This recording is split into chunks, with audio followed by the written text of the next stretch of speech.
Chair, we're ready when you are.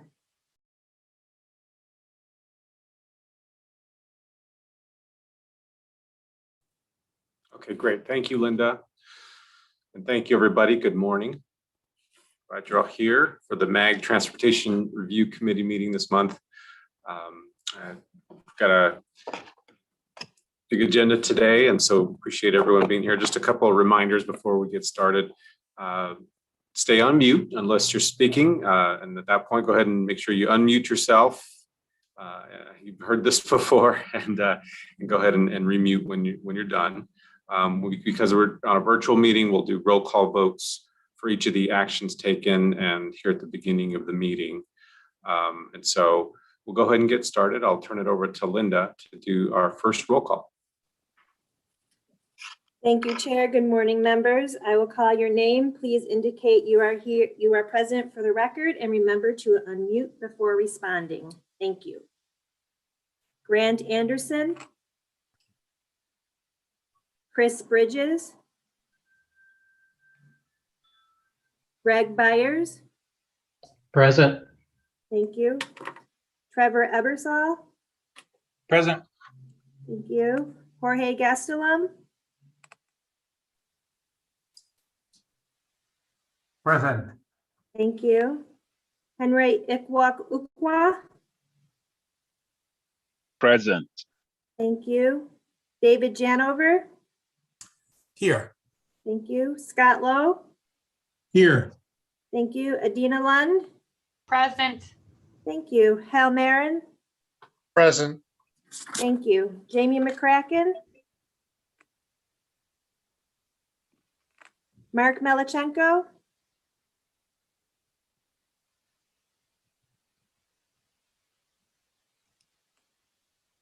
Sumit Mohan. Here. Thank you. Paul Mood. Present. Thank you. Kevin Murphy. Here. Thank you. Tim Oliver. Here. Thank you. Ryan Peters. Eduardo Rodiles. Here. Thank you. Christopher Salas. Woody Scouten. Present. Thank you. Shelley Sealer. Here. Thank you. Ed Stillings. Here. Bob Thaxton. Present. Thank you. Kristen Teitler. Here. Thank you. Chris Wanamaker.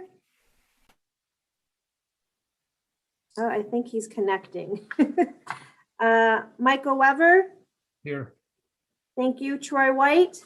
Here. Thank you. Steve Wilcox. Herschel Workman. RJ Zetter.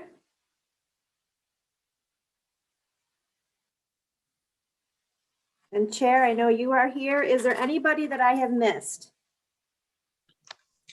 Hi, this is Ryan Peters from Chandler. Sorry, I joined a couple minutes late. That's okay. Thank you, Ryan. Chair, we have a quorum. Excellent. Thank you, Linda. All right, so item 2 is our call to the audience. My understanding is that we did not receive any comments from the public. That is correct, Chair. We do not have any call to the audience for any agenda item. Okay. Thank you, Linda. So that'll take us to item 3, which is the Transportation Policy and Planning Director's report to be provided by Tim Stroh. Tim, I'll turn it over to you. Thank you, Mr. Chairman. Good morning, members of the TRC. I have a few updates this morning before we jump into the agenda. I first want to welcome a few new members to the TRC, not totally new, but somewhat new. I'd like to welcome Dave Janover back to the committee, representing a different jurisdiction this time. Dave is now the town engineer at the town of Fountain Hills. So congratulations on your new position, Dave, and welcome back. Thank you, Tim. I would also like to welcome Kevin Murphy, Director of Development Engineering Services, representing the city of Avondale. Welcome to TRC, Kevin. Thank you. And Chris Wanamaker, County Engineer representing Pinal County. Welcome to the committee, Chris. Thank you. I have a couple items before we get into the agenda. One is to give an update on HERF and RARF revenues. RARF revenues collections continue to do well.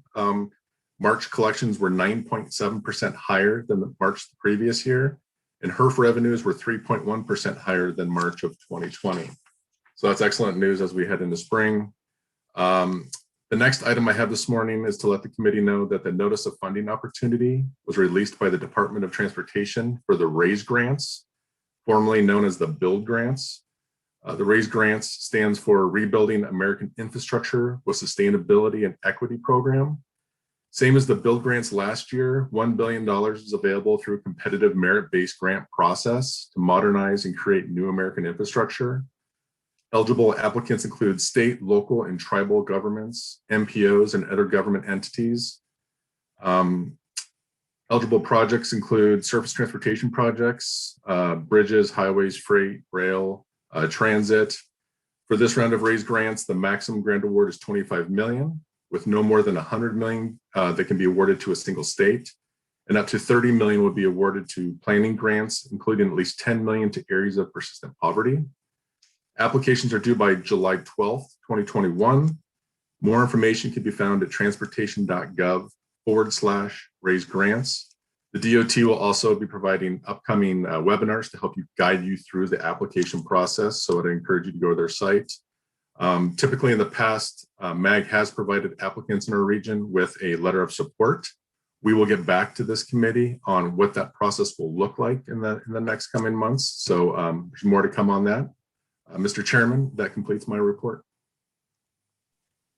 All right, thank you, Tim. Really appreciate the updates there. I always like to hear about the new grants with the clever acronyms that they give us between BUILD and RAISE.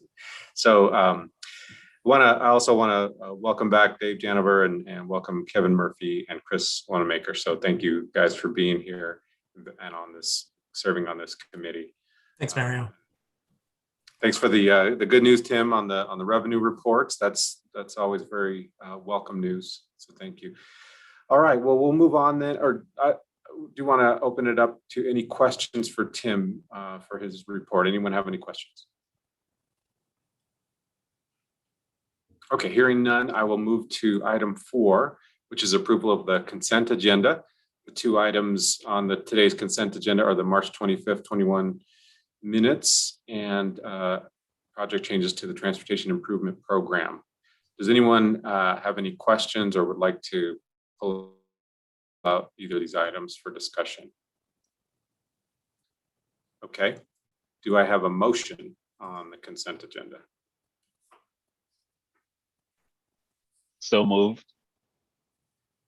Okay, we've got a motion to approve from, I don't know if we caught that from who that Henry. was. From Henry. Okay, thank you, Henry.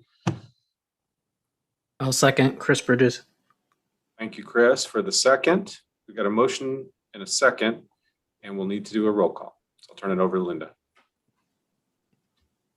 Thank you. When I call your name, please indicate how you vote. Chris Bridges. Aye. Thank you. Greg Byers.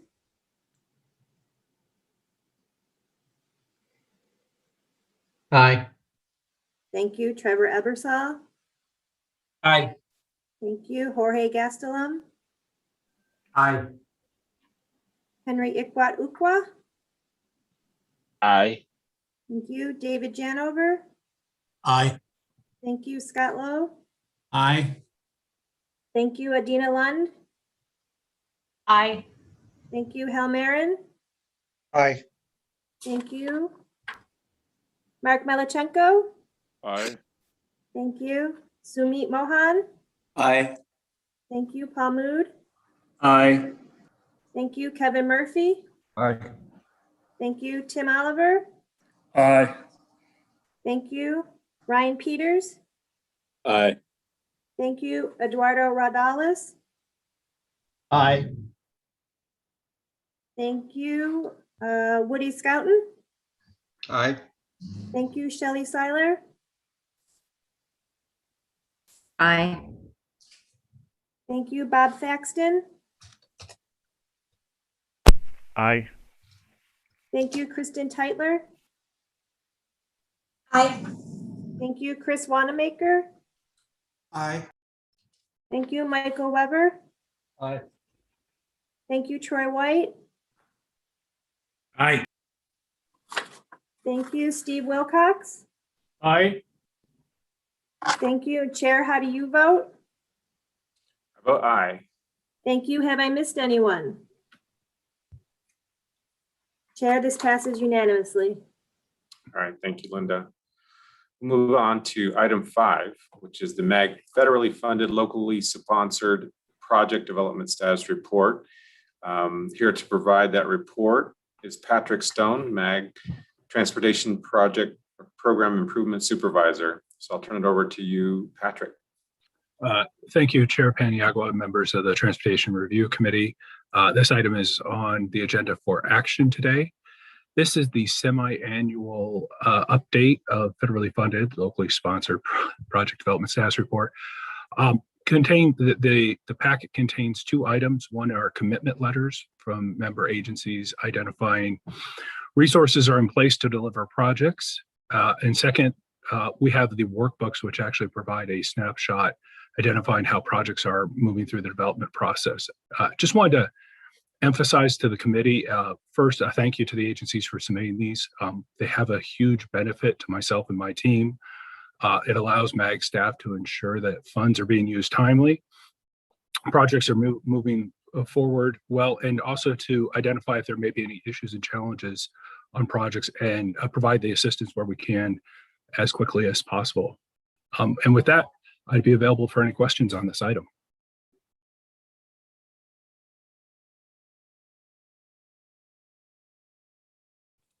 Okay, are there any questions for Patrick on this item?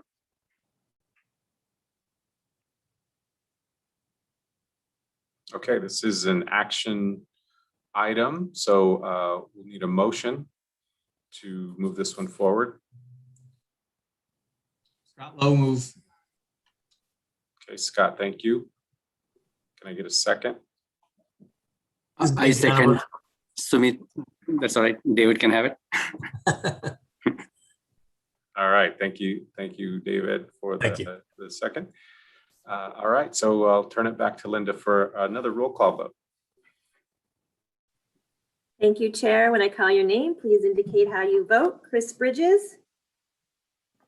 Aye. Thank you. Greg Byers. Aye. Thank you. Trevor Ebersol. Aye. Thank you. Jorge Gastelum. Aye. Henry Ikwat Ukwa. Aye. David Janover. Aye. Scott Lowe.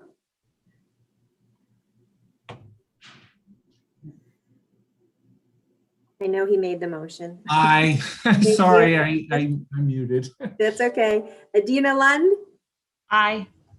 Thank you. Hal Marin. Aye. Thank you. Jamie McCracken. Oh, I'm sorry. He's not here. Mark Melichenko. Aye. Thank you. Sumit Mohan. Aye. Thank you. Paul Mood. Aye. Thank you. Kevin Murphy. Aye. Thank you. Tim Oliver. Aye. Thank you. Ryan Peters. Aye. Thank you. Eduardo Rodales. Aye. Thank you. Woody Scouten. Aye. Shelley Sealer. Aye. Thank you. Bob Thaxton. Aye. Kristen Teitler. Aye. Thank you. Chris Wanamaker. Aye. Thank you. Mike Weber. Aye. Troy White. Aye. Steve Wilcox. Aye. And Chair, how do you vote? Aye. The motion passes unanimously. All right, thank you, Linda. So next on our agenda is item 6, the draft MAG Title VI Environmental Justice FY22 program document. Here to present that item is Marcy McCacken, MAG Community Outreach Planner. So I'll turn it over to you, Marcy. Thank you, Mr. Chairman, and good morning, members of TRC. It is my pleasure to present this item to you all today. Today, I am providing an update on MAG's fiscal year 2022 Title VI and Environmental Justice Program Plan and requesting acceptance of this document. Next slide. So each year, MAG updates its Title VI and EJ program plan in order to comply with federal mandate that ensures all people have an equal voice in MAG's planning process and receive equal benefits from results of such planning. This program document is submitted to Arizona Department of Transportation's Civil Rights Office every August for approval. Next slide.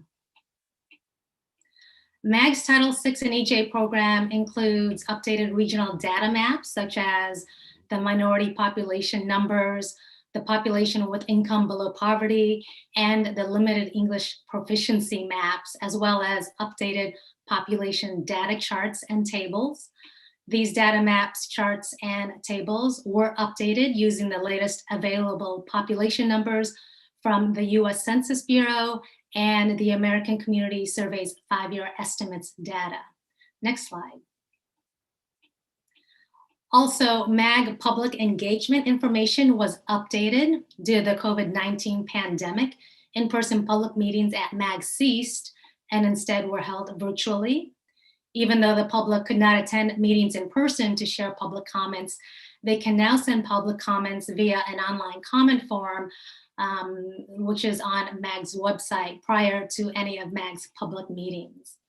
MAG began live streaming its public meetings for the first time shortly after the pandemic hit via MAG's YouTube channel, and will continue to live stream these meetings even after the pandemic eases up. Last year, MAG stopped printing its quarterly newsletter and launched its online news blog, which is located on the MAG website. These news blogs, stories help keep the public apprised of MAG activities.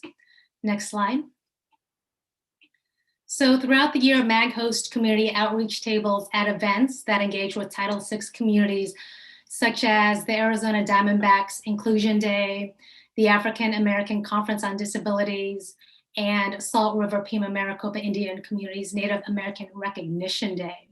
However, due to COVID-19, MAG hosted only 3 in-person community outreach tables in 2020. As the pandemic eases up, though, the plan is to resume outreach table attendance of 10 to 12 events a year, which is what MAG averaged prior to the pandemic. When community members were asked about the perception of MAG through a community feedback survey, 30% said they viewed MAG as an excellent organization, and 38% said they viewed MAG as a good organization. This survey is offered at community outreach events and online, and is available in English and Spanish. Just this past spring, this survey became available in Chinese as well, and is available in other languages upon request. Next slide. MAG's Title VI team is made up of a Title VI coordinator, which is me, and Title VI liaisons that consist of 1 person from each of MAG's divisions. So we have a total of 9 liaisons.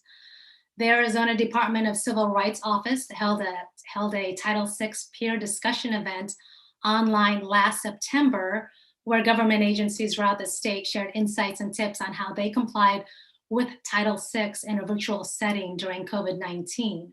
MAG was a participant in this discussion. And all MAG staff Title VI training took place online last fall, and we plan to hold another staff training opportunity this fall or winter. Next slide. So other notes to mention, I am happy to report that MAG did not receive any Title VI complaints for the year 2020. Also, the Arizona Department of Transportation's Civil Rights Office has already conditionally approved this document.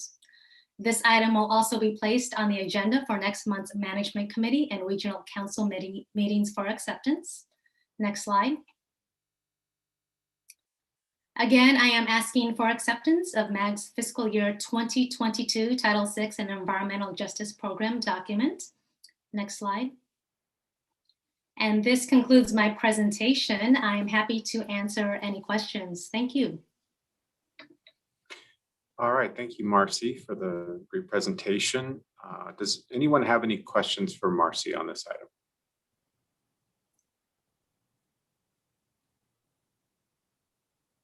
Marcy, just one question from me. You mentioned that no complaints in 2020. Is that pretty typical, or have we had complaints in the past regarding Title VI compliance? That I know of, we usually don't receive any Title VI complaints. I think we've had maybe one or two in the past 20 years is what I know of, but they're very rare. Yeah. Okay, great. Well, thank you so much. Okay, I would entertain a motion for acceptance of the draft document.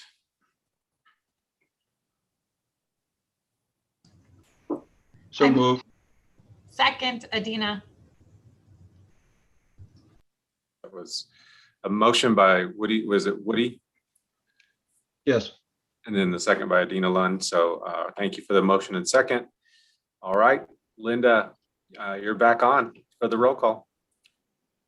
Thank you, Chair. When I call your name, please indicate how you vote. Chris Bridges, Aye. Greg Byers, Aye. thank you. Trevor Ebersol. Aye. Aye. Jorge, Oops. Jorge Gastelum, Aye. Henry Ikwat Ukwa, Aye. David Janover, Aye. Scott Lowe, Aye. Adina Lund, Aye. Al Marin, Aye. Mark Malachenko, Aye. Sumit Mohan, Aye. Paul Mood, Aye. Kevin Murphy, Aye. Tim Oliver, Aye. Ryan Peters, Aye. Eduardo Rodales, Aye. you, Woody Scouten, Aye. Shelley Seiler, Aye. Bob Thaxton, Sorry. Aye. thank you. Kristen Tytler, Aye. Chris Wanamaker, Aye. Mike Weber, Aye. Roy White, Aye. Steve Wilcox. Aye. Chair, how do you vote? Aye, The vote passes unanimously. great. Thanks again, Linda. Okay, well, moving on to item 7, which is an update on the development of a new regional transportation plan.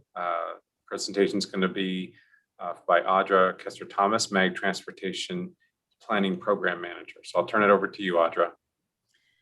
Thank you, Chairman Paniagua, members of the Transportation Review Committee. Pleased to be with you today to give you an update on the latest developments associated with the Regional Transportation Plan to inform the extension of Proposition 400. Next slide.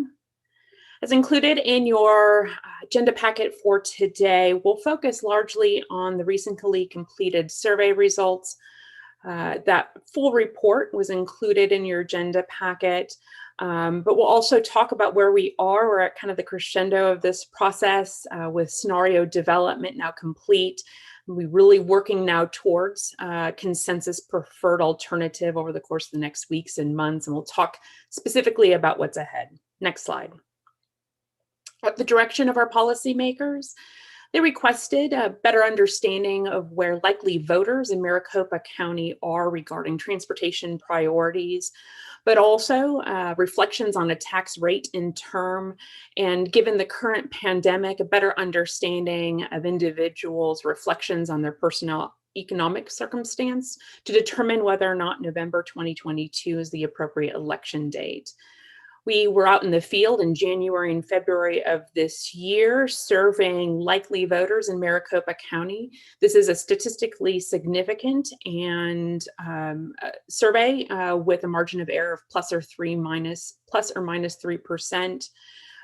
It was a mixed mode survey to ensure a broad demographic and representative sample of Maricopa County using landlines, cell phones, and an online panel. Next slide. So first, let's touch on transportation priorities. Next slide. We first asked individuals reflections on the current transportation system in the region and their level of satisfaction. What you'll see throughout today's survey results is tons of consistency between this as well as our values mapping research conducted 2 years ago, as well as the public engagement we've heard to date. There's a high degree of satisfaction generally with our transportation investments in this region, a higher rate than we see in other parts of the country. And in this graphic, you will see specifically a very high rate of satisfaction with our freeway system, our grid network, to a lesser degree, our transit investments, and you'll see this as a consistent theme throughout today's presentation. Next slide. We then asked for an open-ended question, what was their top priority in terms of transportation investments, and you'll see recorded here, if you bundle the elements of transit together, 41% indicated some level of transit as the top priority, top of mind. Highways, our streets, certainly safety and active transportation round out the list. I'll note that for those of you who are quick on math, this is in fact over 100%. While we asked for the top issue or priority, sometimes respondents gave more than one or a specific element. We capture all of that information, and it's the reason why this totals over 100%. Next slide. When we take that same information and break it out to the specific element of that category we heard most often, light rail certainly was the top of the list, specifically expanding light rail, certainly highways and freeways, more lanes, maintenance and preservation of our roadway network, general improvements to transit, and safer infrastructure in general. Next slide. We then came back with 8 discrete transportation investment categories and asked for individuals to prioritize these 8 categories on a scale of 1 to 5, with 5 being a very high priority. And what you'll see is all 8 of them are indicated as high priorities. But number 1, while not top of mind on that open-ended response for most individuals, 75% rank preparing for future transportation technologies as either a 5 or a 4 on that 5-point rating scale of priority. What this tells us is the direction certainly our policymakers have already given us, and certainly the direction we've taken in our scenario development work, as well as the RTP plan overall, is that we're expected to have a forward-looking plan, that programmatic approach that we'd like to pivot to is certainly consistent with what we're hearing from constituents, that preparing for emerging technologies, needing to have that flexibility in the future is certainly top of mind of our residents. One other note, 80% of respondents indicated at least one element of the transit system as a high priority. Next slide. We also asked for reflections on tax rate and duration. Next slide.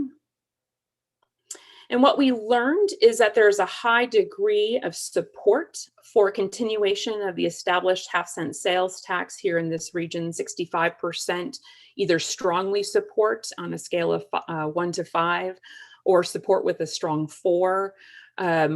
We also asked for those who would be supportive of an increase in that sales tax over a half cent, and with no details, no specific investment strategy, nothing to reflect on, simply just requesting if they would support more money invested from a sales tax perspective.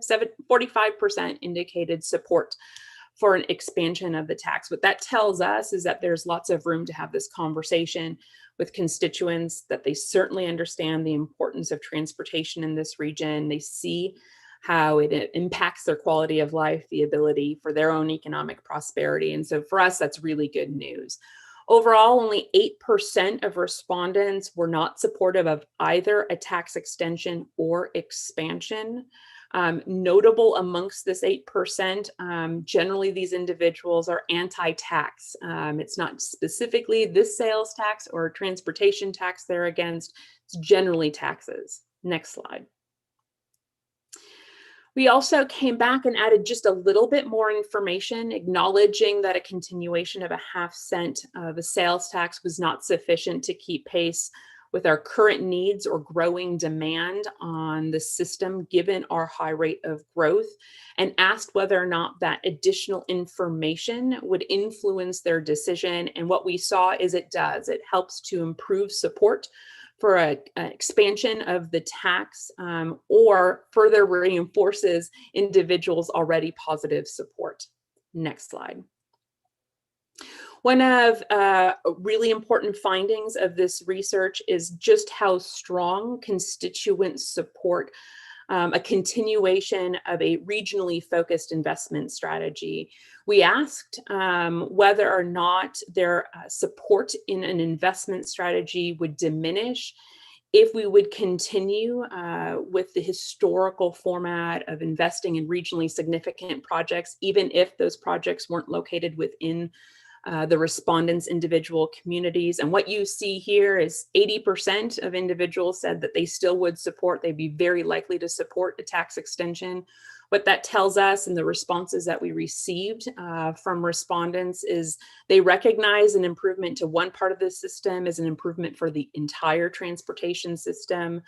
Voters are motivated by the public good, the greater good benefit, and recognize they too travel throughout the region and not just within their local community. Next slide. We asked for reflections on duration, and you see strong support for a continuation of that historical 20-year investment strategy. To our surprise, again, with no details, with no context, 1 out of 5 actually supported a permanent establishment of a transportation tax. Next slide. So finally, we wanted to get reflections on individuals' personal economic circumstances to determine whether or not the pandemic would influence the date for our election. Next slide. And what we see here was a bit of a surprise to us. Such strong reflections on personal economic circumstances. You'll see here 65% of individuals reflect that their current personal financial circumstance is either in excellent shape or good shape. And then you see almost 75% of individuals reflecting that they project their financial circumstance to either stay the same or improve over the next year or two. Bottom line for us, future economic insecurity does not seem to be a reflection on likely voters, and therefore we continue to anticipate an election date of November of 2022. Next slide. Some survey conclusions. Next slide. Our researchers at West Group dug deep to better understand what was motivating those specifically who were interested and supportive of an increase in the sales tax. Of course, you all know that this is a fundamental part of our ongoing work. And they developed this profile of the characteristics that comprise these individual voters who are likely more to support an increase in the tax. These items in bold are the primary drivers. The items not in bold are to a lesser degree. First and foremost, voters who support an increase in the tax are very supportive of regionally system-focused investments, even if those investments are outside of their community. These are individuals who recognize there are improvements needed to our system, and they recognize that that means an increase in the tax is necessary.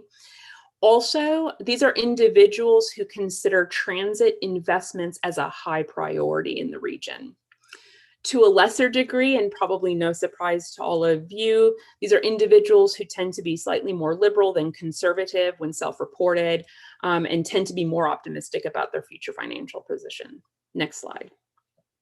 Some additional conclusions from our research team.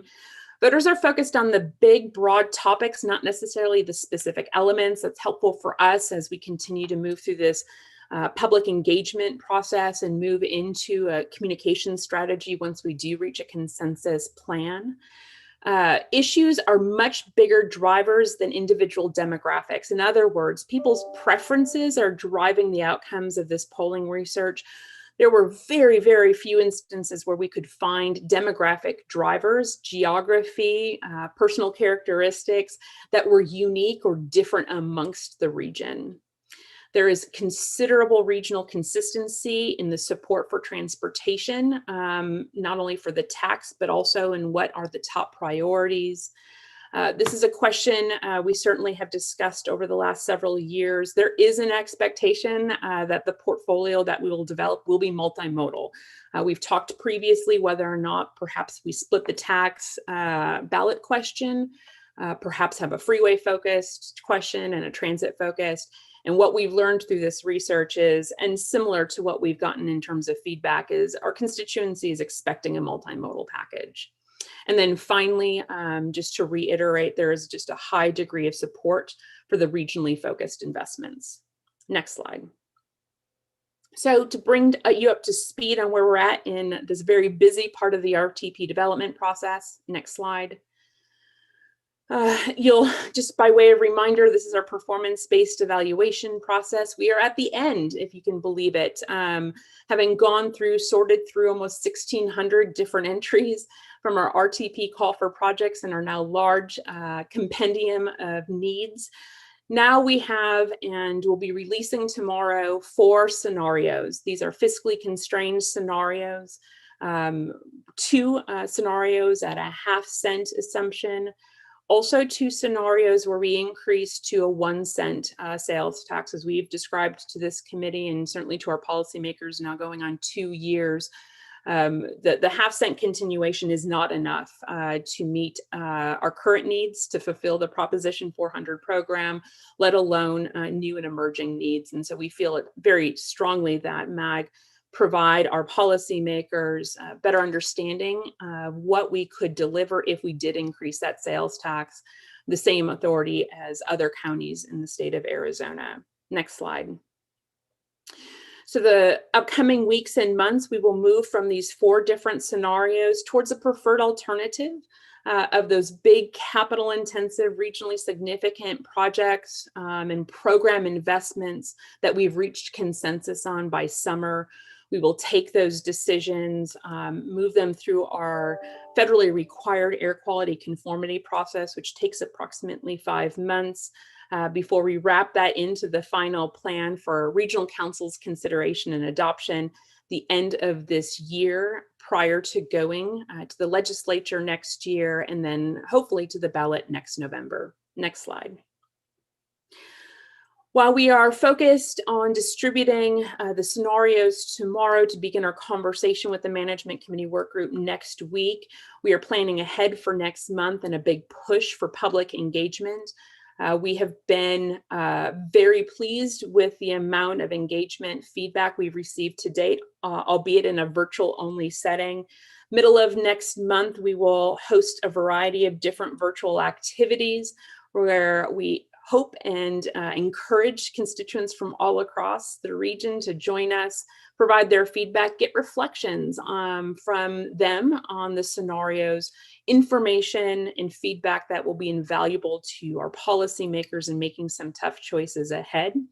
We'll be distributing information to all of you. We look to our member agencies to help promote, amplify these opportunities with constituents throughout the month of May in particular, as we work through this spring to this summer to develop a consensus plan. Next slide. So again, a look ahead. Next week's management committee work group will start digging into those 4 scenarios, reflect on what's contained within them, start discussing some of those key trade-offs associated with the scenarios and some of the key policies, financial and otherwise, driving those conclusions. In May, we will probably be looking for initial direction on our fundamental question at hand. And that question at hand is whether or not our policymakers want to go over a half cent for a funding portfolio. We don't necessarily need to make a decision on exactly what amount yet, but making a decision of whether or not we go over a half cent, which is our current status quo, is fundamental. It'll be the first question our policymakers give us direction on. And then building from a half cent scenario, what is an appropriate amount of investment? What are the programs that make the most sense to our region and the major projects that we endeavor to fund?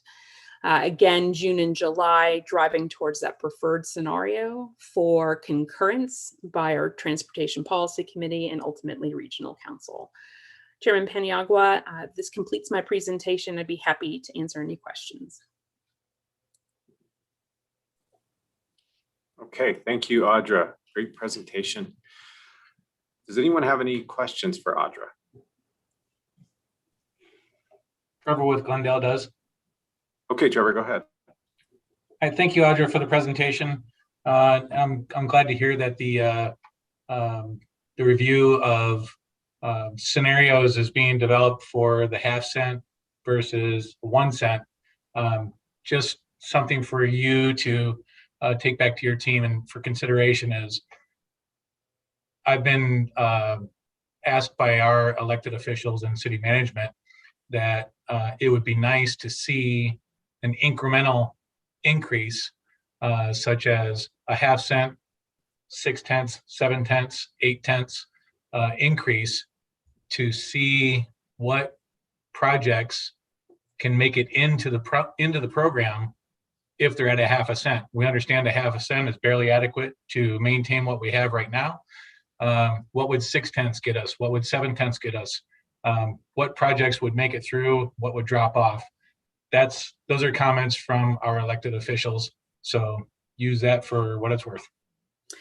Chairman Peniagua, Trevor, thank you for that comment. It's the reason we built these 4 scenarios for the goalposts, if you will, being a half-cent at the floor, 1 cent at the ceiling, if you will, and we'll drive and use the feedback we receive from our policymakers. Again, making a decision whether or not we go above that half-cent, and then likely work through a process over the course of the upcoming weeks, the composition of a portfolio that seems most comforting for the entire region, and then we'll be able to determine what that final tax rate is. It's almost nearly impossible to do an incremental series of different options, of course. But I think we see this opportunity as starting with a half-cent, then a full cent, and then working somewhere in between. Thank you, Audra. Thank you, Chair. Thank you. Other questions? Chair Paniagua, this is Mark Melnichenko from Scottsdale. Yes, Mark. I had a couple of questions. Audra, I know in previous months, there's been discussion about raising or attempting to raise the gas tax. And I was just wondering if that has been under discussion. Would that hinder this this process, or would it help it? And I was just wondering if there was any discussion with that, or even some comments from residents of how that would work together with this. And then also the second one is when the scenarios are being put together, I know each of the municipalities, the agencies that have put together a series of improvements that they feel is best for their community. But is the scenario building system also inclusive of how those selected projects would tie in regionally? Those are my questions. Thank you for the great presentation. Thank you, Chairman Peniagua, Mr. Melnichenko. Thank you for those questions. I'll start with the gas tax increase first. A perennial discussion since 1991, the last time the gas tax was increased in the state of Arizona. And each legislative session, there has been attempts or discussions at the legislature to increase or modernize the gas tax. And every year since 1991, we've been unable to see progress in that discussion. There was a bill entered again this session. It has not made it out of committee. It's not likely to make it through this session.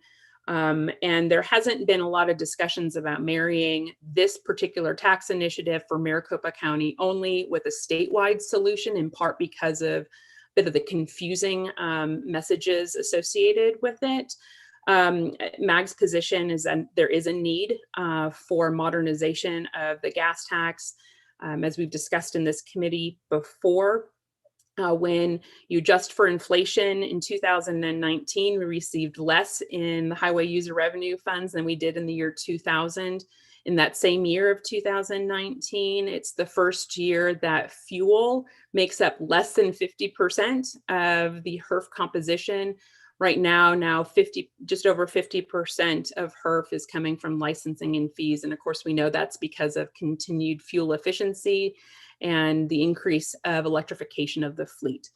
So certainly we feel strongly that the gas tax needs to be modernized. It's one of the reasons there's so much pressure building on the regional sales tax component. It's why you're feeling those pinches at your own jurisdictional level, because you use HERF at a local level as well.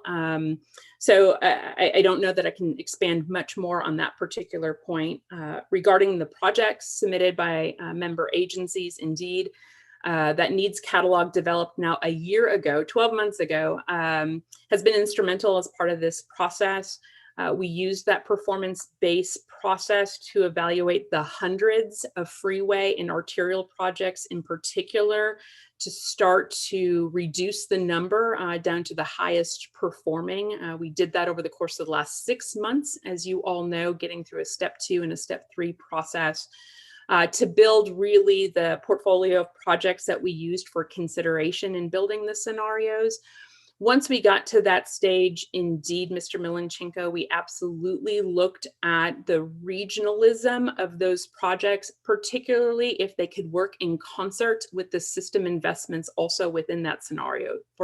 As an example, we certainly still have some freeway investments, either fleshing out of a new general purpose lane on some portions of our system. We wanted to make sure if there were arterial projects submitted by a member agency along or adjacent to that corridor, that those seem to be, that they would work in concert. And so what you'll end up seeing in these scenarios is an overall arching theme that we attempted to find projects that were not only priorities as depicted by member agencies with their submissions for the call for projects, but also worked in concert from a systems perspective with the other package of investments within that scenario.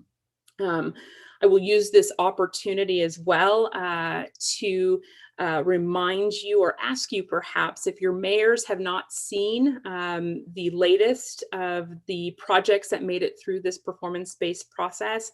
This might be a good time to remind them of that. We don't want any surprises. It's been a year since you submitted all these projects, the 1,500 projects or so.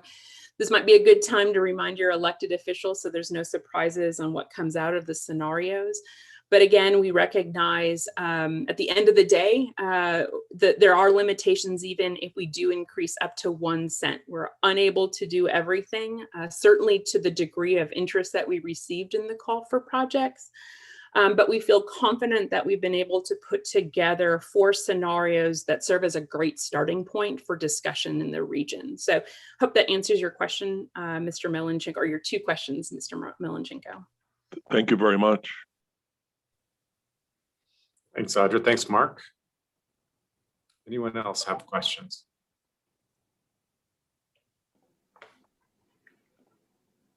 Mr. Chair, this is Chris from Gilbert. Yeah, go ahead, Chris. Audra, I know it's probably intensive, but can the respondents or the responses from the survey be broken down by zip code or member agency? I'm just thinking from elected official perspective, they may want to know that. Yeah, thank you, Mr. Chairman Paniagua, Mr. Bridges. So just by way of reminder, the survey is statistically valid for the jurisdiction of Maricopa County. Those will be the voters voting on the extension of Proposition 400. We used zip code, or our researchers, I should say, used home address zip code as a way of determining whether or not these individuals were living in Maricopa County.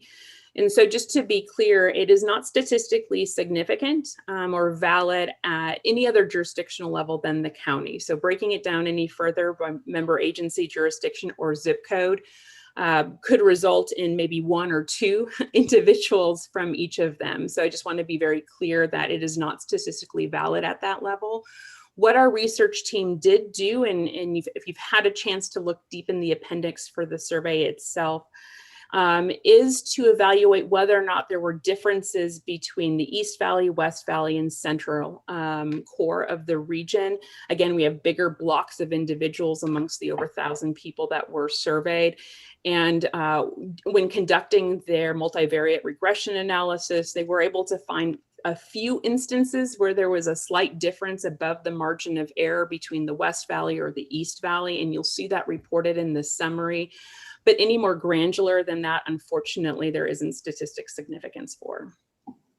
Great, thank you. Okay, good question and good explanation. Thank you. Anything else? Any other questions for Audra?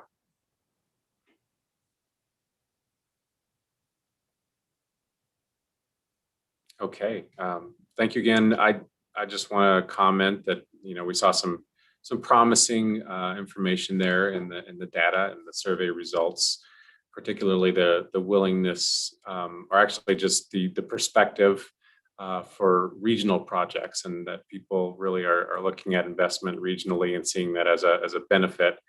And so that's great to see that. It's great to see that those who are supportive of transit overall, light rail and bus. And so that's great to see that multimodal transit system is important to folks. And so so this is good. I appreciate the survey, appreciate you presenting it. One quick question, Audra, is as this moves forward with as you get direction on the scenario and tax rate, which bodies in particular will be chiming in on that? Chairman Paniagua, great question. Well, the responsibility by statute is our Transportation Policy Committee. That's the purpose for that committee and why they're appointed to the committee. But a couple of years ago, we heard from our policymakers a deep desire to ensure our managers were highly involved in this process. And the direction, we start our conversations with this management committee work group. It's a composition of managers from across the region, where we start these conversations and then move them subsequently through the entire policy committee process. So starting next week, we'll get initial feedback and reflections with the management committee work group participants. And then starting next month, we will be taking these scenarios through our policy committee process. We expect it to be the featured discussion from the remainder of the spring, if you will, particularly at the Transportation Policy Committee, where we're now rolling up our sleeves and making decisions. And so really it is our entire policy, it's our policymakers and our policy committee process, but that responsibility by statute is with the Transportation Policy Committee. Excellent, thank you, appreciate that. Okay, well, if there's nothing else on this item, we can move on. No action on this item. So Linda, you get a little break from the roll calls now. So thank you. Thanks for the presentation. So item 8 is the requests for future items. Do I have any requests from any members for future items?